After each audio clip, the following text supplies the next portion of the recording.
I'm Tiffany Wong with news from here in Taiwan and around the world. We begin in the legislature, where cabinet officials say US-Taiwan trade negotiations are in the final stage, and they unveiled a so-called Taiwan model for future talks. Officials revealed the concept while taking questions from lawmakers on Monday. But what exactly is the Taiwan model? For more, we go to our reporter Chris Gorin at the legislature in Taipei. Chris, what did officials say about the US-Taiwan trade talks?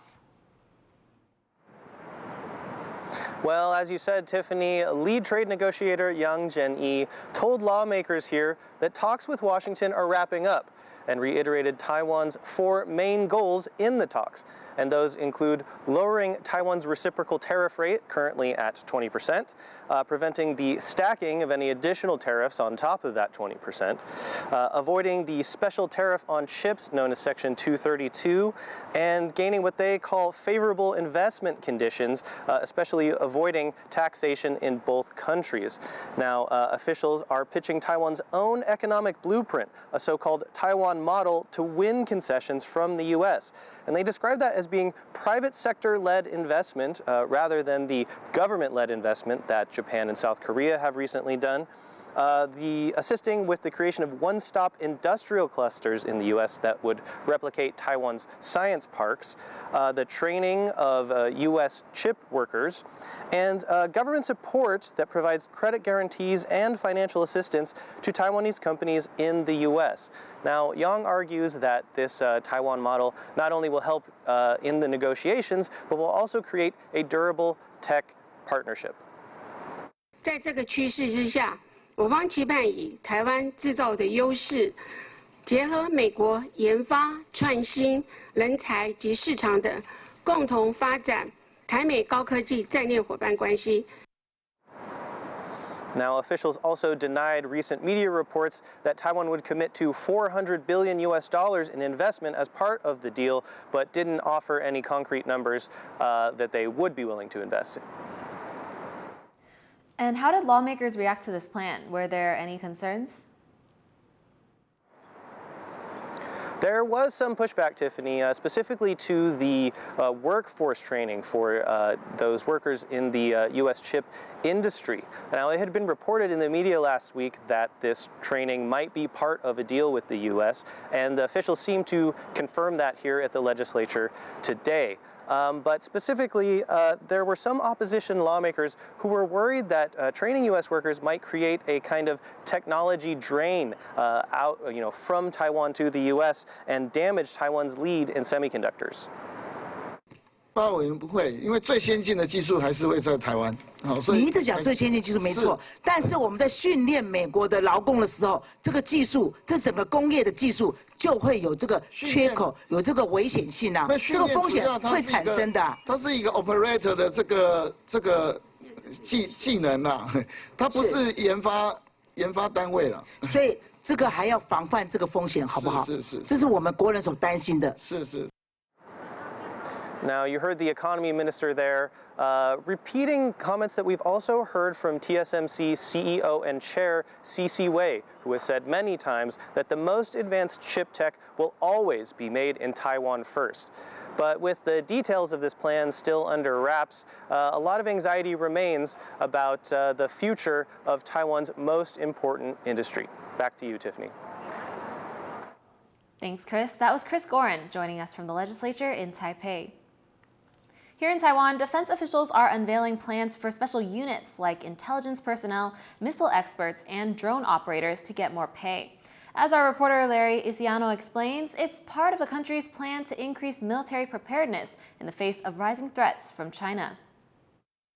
Frontline units, drone operators, and specialized personnel are set for major pay boosts this year, with some allowances jumping as much as 140%, the Defense Ministry says. The move aims to attract recruits, keep skilled staff, and strengthen Taiwan's readiness for a potential conflict. 我们这些相关的加急都是在我们整体的规划项目之一，主要就是我们要考量到每一个任务的性质、繁重的程度，以及艰难性还有专业性等等。In November, the Defense Ministry revealed that while they were able to recruit more people than expected this year, they're still operating at only 80% of their full capacity, a gap the Defense Ministry hopes to fill with these pay raises. But the military is still growing. Last Thursday, President Lai Ching-te announced nearly $40 billion in funding for a new air defense system, precision munitions, fighter jets, and more, all of which need personnel to operate.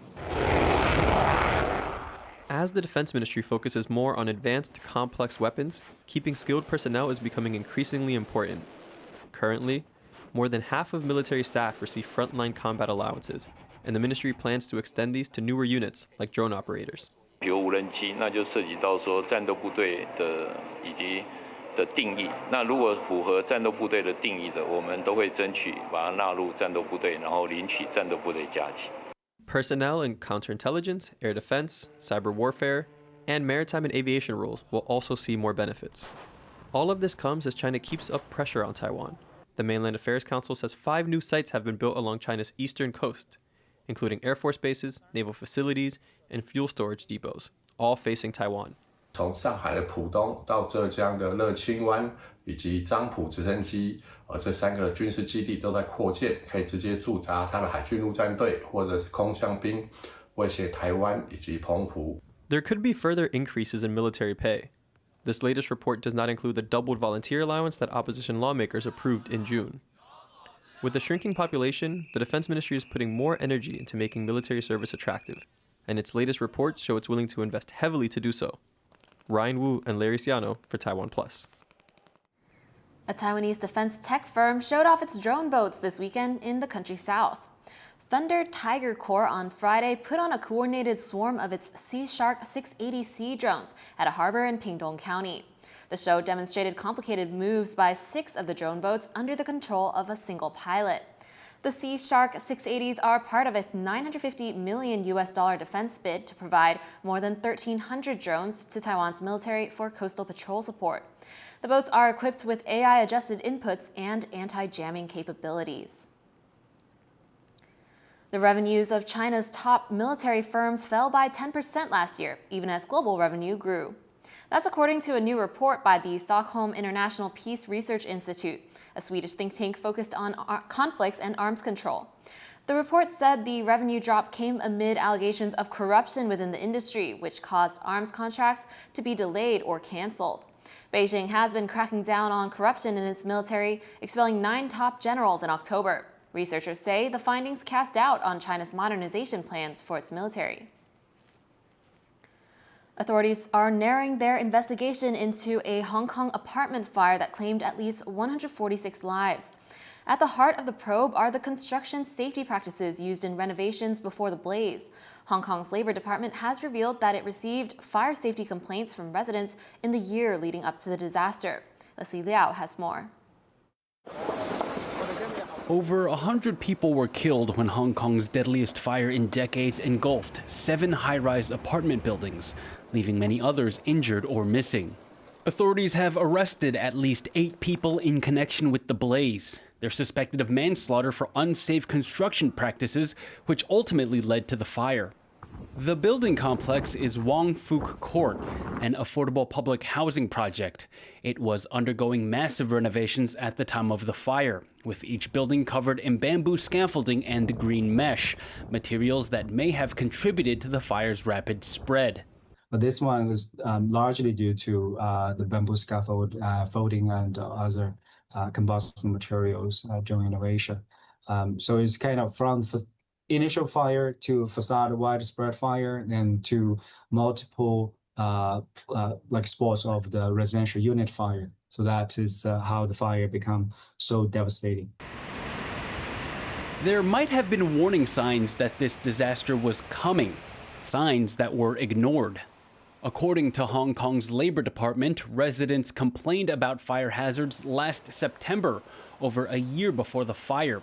Authorities responded saying that they faced, quote, relatively low fire risks. Following the complaints, the Labor Department reviewed the certification for the construction mesh and told residents that it met standards. While the mesh could have contributed to the fire's spread, poor construction practices may have been what started the inferno. One video shows a construction worker smoking within the green mesh. Other oversights likely added to the risk. Fires on scaffolding at construction sites are usually due to the accumulation of construction debris, like paper. In light of the Wong Fook Court fire, Hong Kong is reviewing its policies on bamboo scaffolding. Workers have been spotted taking down construction mesh around the city, a sign that Hong Kong is looking to revamp and reform in order to recover. John Su and Leslie Liao for TaiwanPlus.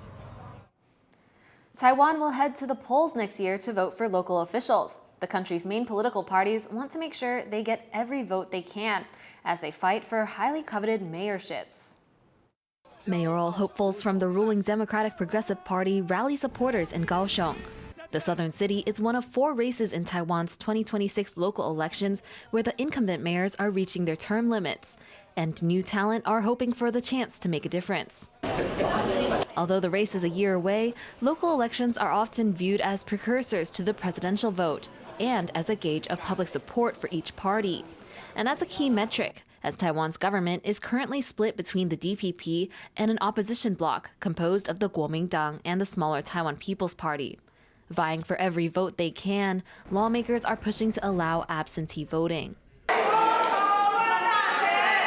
By law, voters must return to where their household is registered, which is often not where they live or work. But the opposition wants people to be able to vote from anywhere within the country. 我希望民进党好好的看一看世界各国，国内移转投票早就成为常态了，不要把国内移转投票视为洪水猛兽，可能因为学业，可能因为工作没有办法出来投票，要阻碍年轻人投票。 Lawmakers from the DPP have concerns. Election interference has long been a key issue in Taiwan, and China often tries to influence results using outright manipulation or online influence campaigns. 不在籍投票会不会增加大选的变数？会不会便于境外势力的介选干预、选务、选票移动的这些种种的纠纷争议？有没有思考过？我们才是认为这些才是要共同来讨论的。 Instead, the DPP has proposed a different way to give voters more time to get home, letting them take off work the day before an election. Each party's proposals will be sent to committee for review and revision. 不管是蓝也好，白也好，都会针对不在籍投票的各个版本再做细致的讨论跟整合。那民进党有不同的思路，用不同的方式，看看有没有办法刺激投票率。这个我们当然敬表尊重。 With a year to go before the high-stakes 2026 local elections, the rules of the game could still change, making it a race like never before. Scott Wong and Tiffany Wong for TaiwanPlus. Travelers at Taiwan's largest airport were excited to be among the first to take off from the newly opened Terminal 3 concourse.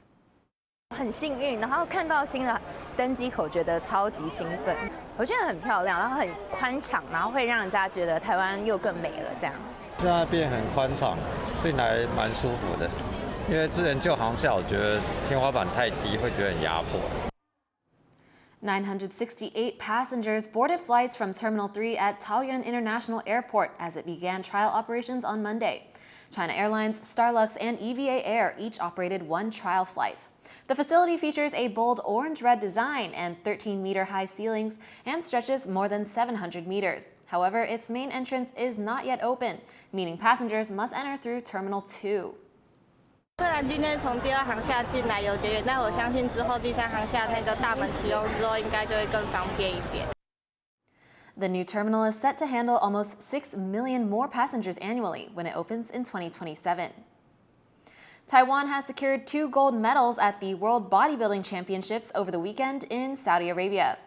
37-year-old Ming-i clinched both golds at the event held by the International Federation of Bodybuilding and Fitness, or IFBB.